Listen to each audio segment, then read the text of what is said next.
Hello students, good morning. तो हम चूँकि क्लास 11 चैप्टर 1 शुरू कर दिए हैं, जिसमें पिछली कक्षाओं में हम रसायन की कुछ अवधारणा पढ़े हैं। आज हमारा टॉपिक है क्लास 11 चैप्टर 1 से द्रव्य की प्रकृति, है ना, नेचर ऑफ मैटर। द्रव्य है क्या, उसकी प्रकृति क्या है। तो शुरुआती दौर में ये माना गया कि द्रव्य जो है कण के रूप में है, ठीक है। तो द्रव्य कण है, इसके बारे में बहुत सारे ऐतिहासिक पक्ष अवेलेबल हैं जो आपके सामने मैं क्रमबद्ध तरीके से एक सीक्वेंस से बताते जा रहा हूं। आप बोर्ड पर कंसंट्रेट करके सुनिएगा, ठीक है क्या कि इसमें ऐतिहासिक पक्ष है कि लगभग 2000 ईसा पूर्व से 200 ईसा पूर्व से, करेक्शन कीजिएगा, 200 ईसा पूर्व से 500 ईसा पूर्व के बीच भारतीय न्याय और वैशेषिक सूत्र, वैशेषिक दर्शन में देखिएगा, वैशेषिक दर्शन में आचार्य कणाद क्या कहते हैं। आचार्य कणाद ये कहते हैं, आचार्य कणाद, जहां आप कहीं आप देखेंगे कि महर्षि कणाद के भी नाम से आप इस संबोधन को देखेंगे। आचार्य कणाद ये कहते हैं कि पदार्थ का जो निर्माण हुआ है वो सूक्ष्मतम इकाई से है। मतलब पदार्थ, जिस पदार्थ का निर्माण जो हुआ है उसको जब डिवाइड किया जाएगा तो एक सूक्ष्मतम कण प्राप्त होगा। उन सूक्ष्मतम कणों के संयोजन से ही पदार्थ या द्रव्य का निर्माण होता है और ये अविभाज्य है ना। मतलब उस कण से ज्यादा छोटा कण की कल्पना अब नहीं की जा सकती है, ठीक है। ये किसमें है, वैशेषिक दर्शन, भारतीय न्याय वैशेषिक दर्शन में किसने कहा है, आचार्य कणाद ने कहा है। दूसरा पॉइंट ये है कि रूसी वैज्ञानिक लोमोनोसोव ने भी यही कहा है कि जो पदार्थ निर्माण का जो सूक्ष्मतम भाग है, कण, जिसको आज आप परमाणु के नाम से जानते हैं, वो अविभाज्य है, ठीक है। ये बात क्लियर होता है। इसके बाद बहुत सालों के बाद, मान लीजिए कि लगभग सन 1808 में, कितना में, 1808 में जॉन डाल्टन ने इन कणों की प्रकृति, मतलब द्रव्य कण है, इस पक्ष में अपना एक सिद्धांत प्रस्तुत किया, जिसे परमाणुवाद के नाम से जाना जाता है। तो जॉन डाल्टन ने भी यही कहा कि पदार्थ निर्माण का जो भाग है, सूक्ष्मतम भाग, वो कण है, उसी को हम परमाणु के नाम से जानते हैं, ठीक है। इससे छोटा कण या इसका विभाजन संभव नहीं है। किसने कहा, जॉन डाल्टन ने कहा। और जॉन डाल्टन ने क्या कहा कि जब रासायनिक अभिक्रिया में भाग लेते हैं तो उससे नए परमाणु बनते नहीं हैं, अर्थात ये संयोजित होते हैं, न बिखरते हैं, बल्कि रासायनिक अभिक्रिया में भाग लेने के दौरान परमाणुओं का पुनर्विन्यास होता है। ये क्या है, जॉन डाल्टन की थ्योरी है। किसके संबंध में, द्रव्य के संबंध में। और जॉन डाल्टन क्या कहते हैं कि एक ही तत्व में समान प्रकार के परमाणु होते हैं और भिन्न तत्वों में भिन्न प्रकार के परमाणु होते हैं।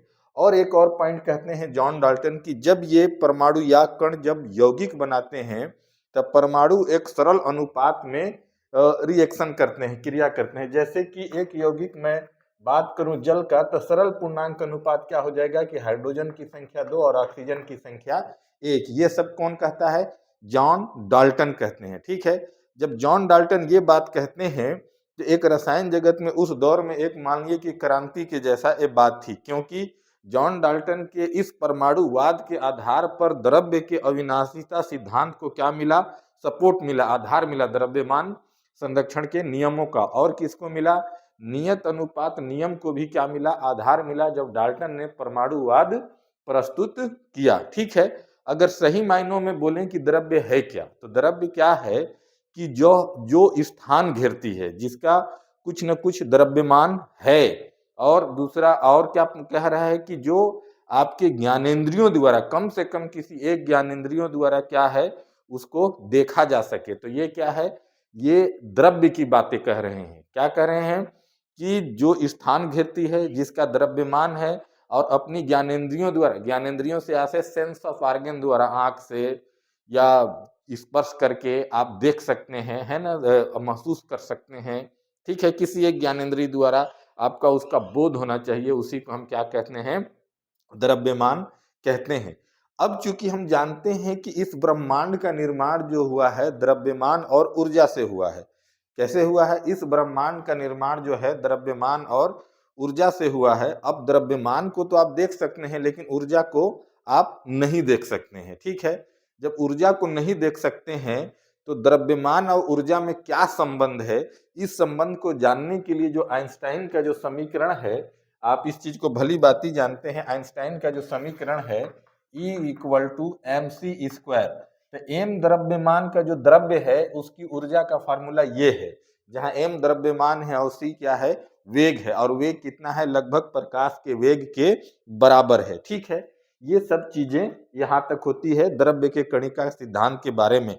अब क्या द्रव्य जो है केवल कण ही है कि और कुछ है, तो धीरे धीरे इस चैप्टर से हम आगे बढ़ेंगे, डी ब्रॉगली सिद्धांत पढ़ेंगे, हाइजेनबर्ग की अनिश्चितता सिद्धांत पढ़ेंगे, तो कुछ हमको नया चीज जरूर मिलेगा। तो फिलहाल द्रव्य के कणिका सिद्धांत के बारे में हम चर्चा कर रहे हैं। अब क्या है कि द्रव्य का क्लासिफिकेशन करना है ना, क्लासिफिकेशन ऑफ मैटर। तो क्लासिफिकेशन करने के लिए आपको एक बेस चाहिए कि किस आधार पर आपने क्लासिफिकेशन किया है। तो हम क्लासिफिकेशन अगर कर रहे हैं तो पहले हम दो वर्गों में वर्गीकृत करते हैं। पहला है भौतिक वर्गीकरण और दूसरा है रासायनिक वर्गीकरण। भौतिक वर्गीकरण कब किया जाता है कि सामान्य ताप, दाब और उसकी भौतिक अवस्था के आधार पर जब हम उसको देखते हैं तो वो कैसा है ना, तब हम भौतिक उस वर्गीकरण को बोला जाता है भौतिक वर्गीकरण बोला जाता है। तो भौतिक वर्गीकरण के आधार पर जो द्रव्य होते हैं वो तीन प्रकार के होते हैं। कितने प्रकार के होते हैं, तीन प्रकार के होते हैं। पहला है ठोस, दूसरा क्या है, द्रव, और तीसरा क्या है, गैस है। द्रव्य और द्रव में अंतर समझिएगा। द्रव्य और द्रव्य का आशय है कोई भी पदार्थ से, द्रव्य का आशय किससे है, कोई भी पदार्थ से जिसका द्रव्यमान है, ठीक है। और द्रव का आशय है कि वह द्रव्य जिसमें बहने का गुण मौजूद है, प्रवाहित होने का गुण मौजूद है। हमारे हिंदी माध्यम के छात्र कभी कभी जो औसत प्रकार के छात्र हैं इसमें भ्रम में आ जाते हैं, यानी उनको भ्रम में नहीं होना है, ठीक है। तो अब हम बात करते हैं ठोस का, द्रव का और गैस का।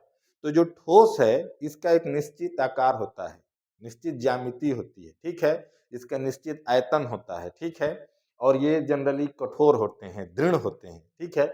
इसका जो निर्माण होता है, अगर मैं बात करूं इसके केमिकल स्ट्रक्चर की, तो देखिएगा इसके जो बनाने वाले जो कण हैं वो जो हैं एकदम स्ट्रांगली क्लोजली पैक्ड होते हैं। मतलब इनके परमाणुओं के कणों के बीच में, अर्थात ठोस बनाने वाले कणों के बीच में कोई स्पेस नहीं होता है। इस वजह से ये असंपीड़ित है, नॉन कॉम्प्रेस्ड है। इनको दबाया नहीं जा सकता, इनको संपीड़ित नहीं किया जा सकता है, क्योंकि इनके बीच में कोई स्पेस है ही नहीं कि इनको दबाया जा सके। ठोस के उदाहरण में जो सॉलिड है, सॉलिड के उदाहरण में आप कोई चीजें जानते हैं, है ना, स्वर्ण लोहा वगैरह हो गया, ये सब क्या है, ठोस के उदाहरण है, ठीक है। द्रव के बारे में बात करते हैं। ठोस का बात क्लियर हुआ, द्रव के बारे में बात करते हैं। द्रव तो जो है कि पहला उसमें प्रवाहित होने का गुण मौजूद है, ठीक है। दूसरा है कि इसका आयतन निश्चित है पर आकार निश्चित नहीं है। मान लीजिए कि आप 1 लीटर आप पानी लेते हैं, ठीक है। अब उसको विभिन्न प्रकार के, मतलब विभिन्न आकृति वाले बर्तन में डालते जाइए, तो जिस आकृति के बर्तन में डालेंगे वो उतने ही क्या है, उसी आकार का हो जाएगा, ठीक है। इसका मतलब क्या है कि आयतन तो निश्चित है लेकिन उसकी जो आकृति है वो किस पर डिपेंड कर रहा है, उस पात्र पर जिसमें उसको डाला गया है। अगर मान लीजिए कि 200 ml जल को या पानी को जो है आप गिलास में डालते हैं तो उसकी आकृति बेलनाकार हो रही है। आप उसको एक कोन शेप में डालते हैं तो उसकी आकृति कोन शेप में हो जा रही है। आप अगर किसी आयताकार पात्र में डालते हैं तो उसकी से आकृति कैसी हो जा रही है, आयताकार हो जा रही है। तो इससे ये क्लियर होता है कि जो द्रव है उसकी आकृति निश्चित नहीं है, उसकी आकृति डिपेंड क्या किस पर कर रहा है कि किस पात्र में आपने डाला है। जबकि आयतन क्या है, निश्चित है कि अगर आप 200 ml जल का प्रयोग किए हैं तो किसी भी पात्र में डालिए 200 ml जल ही रहेगा, अर्थात उसका आयतन क्या है, निश्चित है। उसके बाद देखिए, और इसका जो है द्रव के जो बनाने वाले कंपोनेंट हैं, अवयवी कण हैं, वो आप गौर से देखेंगे कि द्रव्य को बनाने वाले जो अवयवी कण हैं, इनके जो अवयवी कण है द्रव को बनाने वाले ठोस के तुलना में, मतलब सॉलिड से अगर हम कंपेयर करें तो थोड़ा सा इनके अणुओं के बीच में स्पेस दिखा जाएगा, माइनर सा स्पेस दिखा जाएगा, ज्यादा नहीं दिखेगा, ठीक है। ज्यादा स्पेस नहीं दिखा जाएगा, किसमें, लिक्विड में, ठीक है। समझ रहे हैं बात को आप।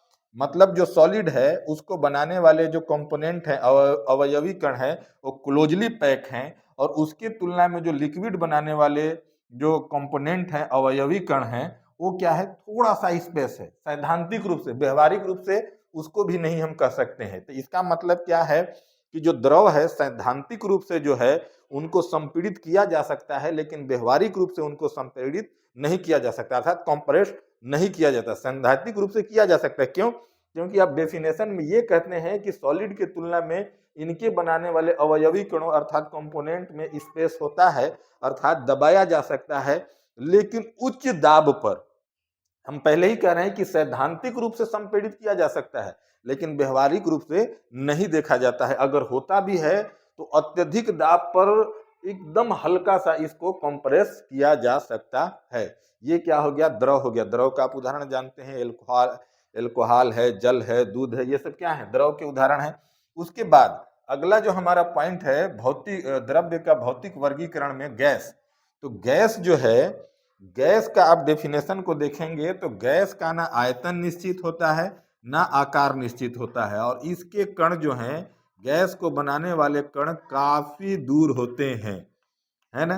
तो कुल मिला के ये है कि जो गैस है, गैस जो है आपका गैस का ना आकार निश्चित है ना आयतन निश्चित है। अर्थात अगर मैं ये मान लूं कि एक गैस को मैं एक शीशी में रखा हूं, अगर मैं ढक्कन खोल दूं तो ये वाला जो रूम है एक क्यूब के आकार का है, तो ये पूरा रूम को कवर कर लेगा, अर्थात उस समय इसका आयतन भी इस रूम के आयतन के बराबर हो जाएगा, और इसका जो अणु हैं जो काफी दूर हो जाएंगे, वॉल्यूम भी बढ़ जाएगा और आकार भी रूम साइज के हो जाएगा।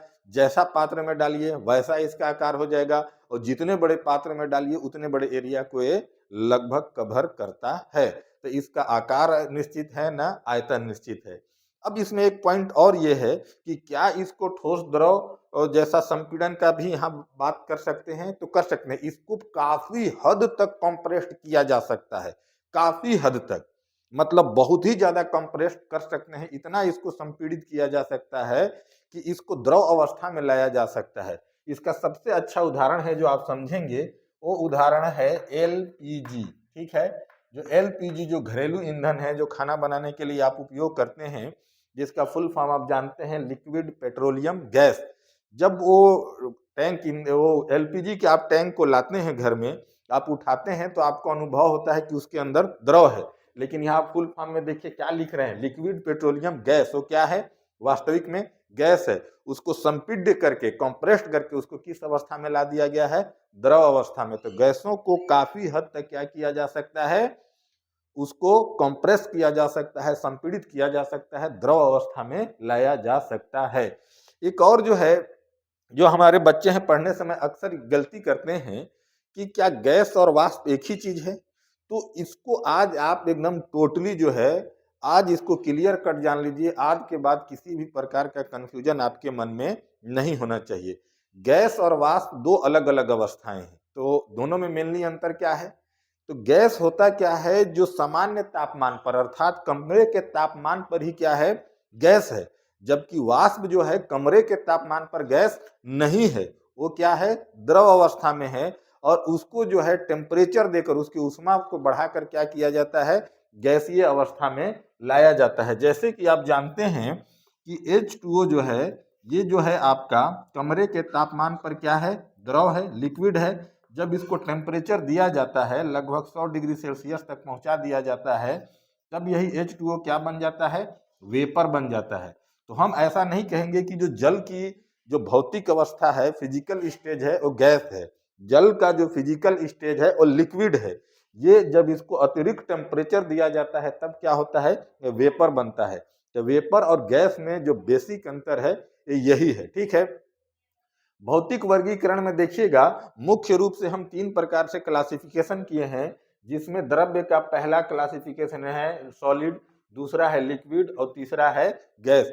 जबकि दो और अवस्थाएं हैं जिनको आप जानते हैं, प्लाज्मा के नाम से जानते हैं या पढ़े होंगे प्लाज्मा के नाम से, और एक और है Bose Einstein Einstein condensation stage. क्या है, Bose Einstein condensation stage, plasma और बोस आइंस्टाइन संघनन अवस्था।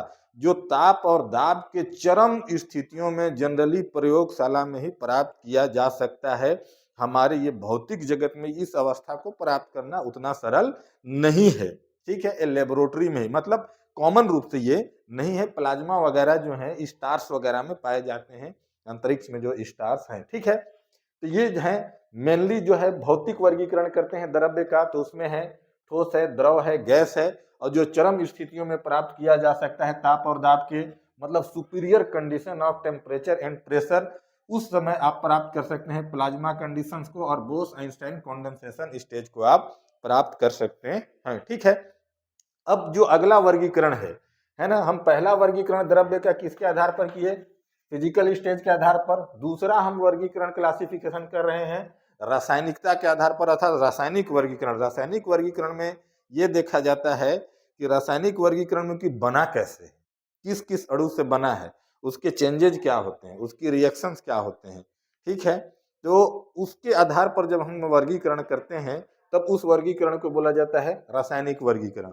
और रासायनिक वर्गीकरण के आधार पर जो द्रव्य हैं वो मेनली दो प्रकार के होते हैं। एक पहला है शुद्ध पदार्थ और दूसरा क्या है, मिश्रण है। आप देख पा रहे हैं बोर्ड में, पहला है प्योर मैटर और दूसरा है मिक्सचर। पहला है प्योर मैटर और दूसरा है मिक्सचर, ध्यान रखिएगा। ठीक है, तो जब हम शुद्ध पदार्थ की बात करते हैं तो शुद्ध पदार्थ का जब आगे क्लासिफिकेशन करते हैं तो ये भी दो प्रकार के होते हैं। शुद्ध पदार्थ कितने प्रकार के होते हैं, दो प्रकार के होते हैं। एक है तत्व और दूसरा क्या है, यौगिक। पहला क्या है, तत्व, जिसको आप अंग्रेजी टर्म्स में एलिमेंट शब्द प्रयोग करते हैं, और दूसरे यौगिक के लिए कंपाउंड शब्द का हम प्रयोग करते हैं।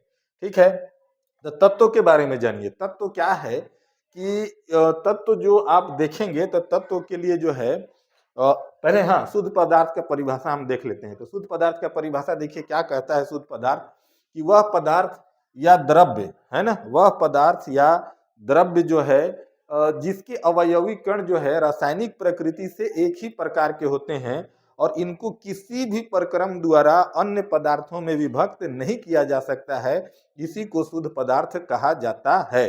ठीक है, ये शुद्ध पदार्थ का हमारा डेफिनेशन है कि शुद्ध पदार्थ है। अब जो है शुद्ध पदार्थ को अब क्या जो है किसी भी रासायनिक या भौतिक प्रक्रम द्वारा अलग नहीं किया जा सकता है, यही शुद्ध पदार्थ है। और शुद्ध पदार्थ का जब हम क्लासिफिकेशन करते हैं तो एलिमेंट में करते हैं और कंपाउंड में करते हैं।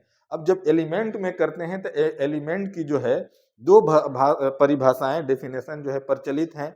एक जो है पुरानी परिभाषा है और एक जो है आधुनिक केमिस्ट्री की परिभाषा है, मॉडर्न केमिस्ट्री की।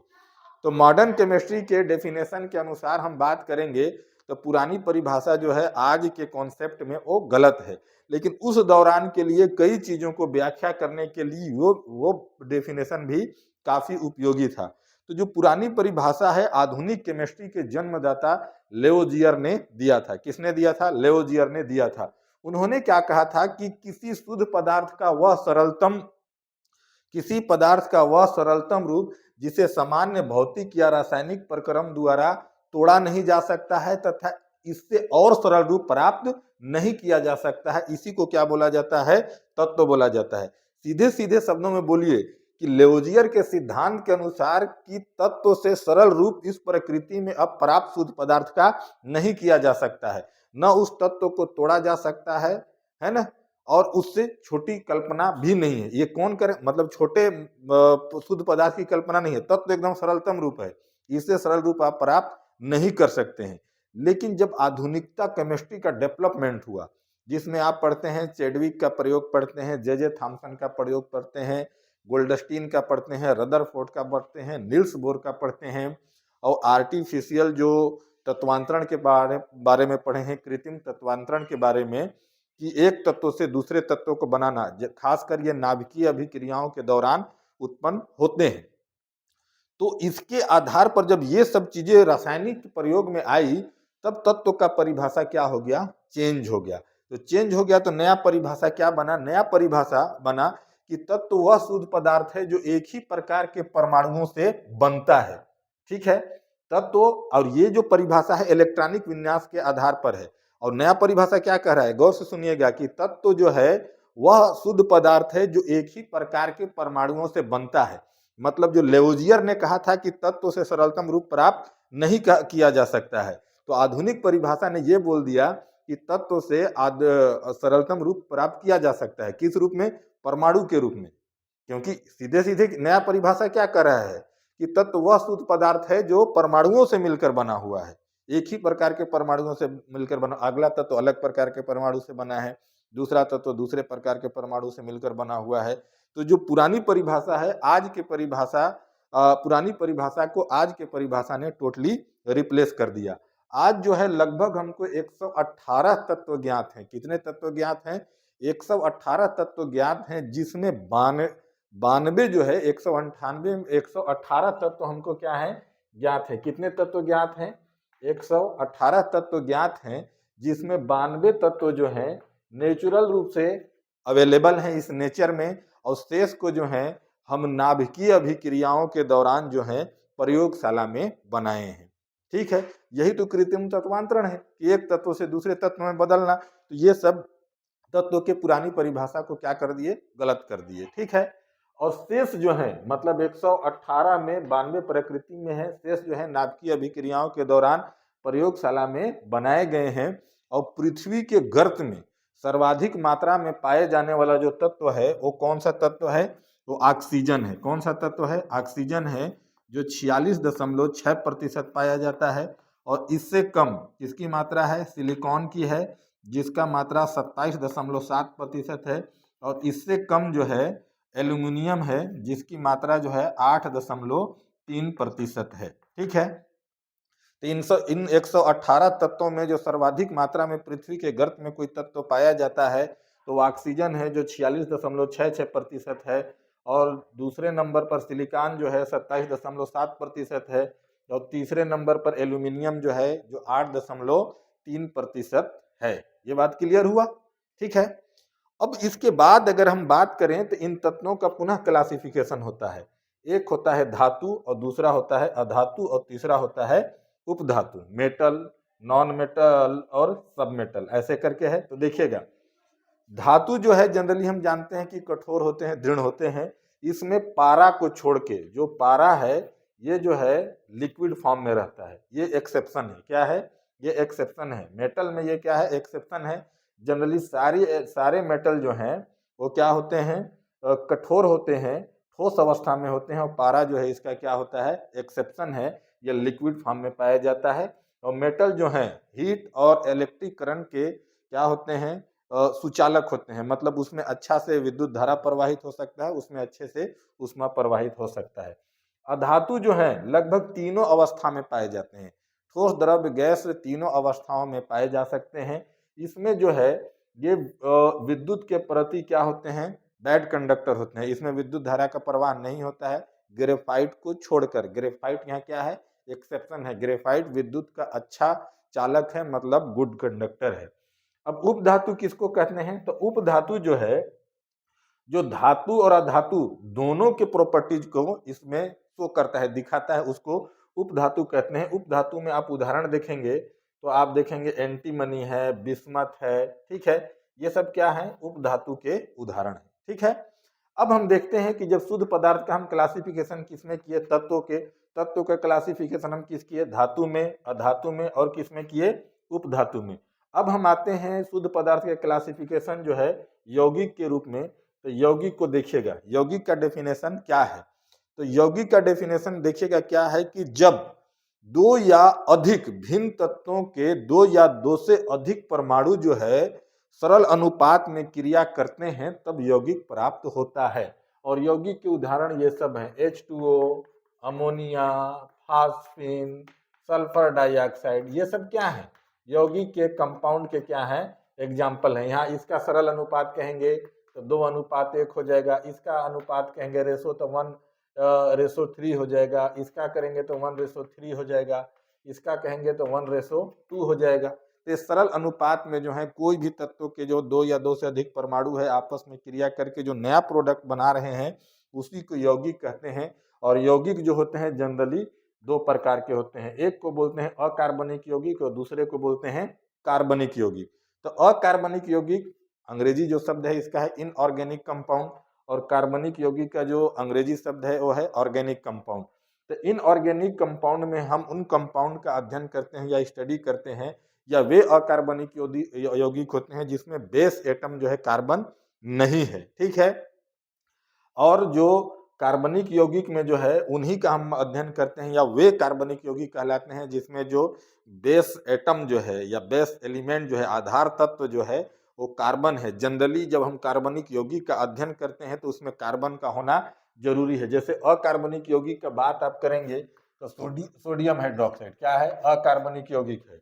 यहाँ पर देखिए H2O क्या है, अकार्बनिक यौगिक है। अमोनिया क्या है, अकार्बनिक यौगिक है। फास्फिन क्या है, अकार्बनिक यौगिक है। सल्फर डाइऑक्साइड क्या है, अकार्बनिक यौगिक है।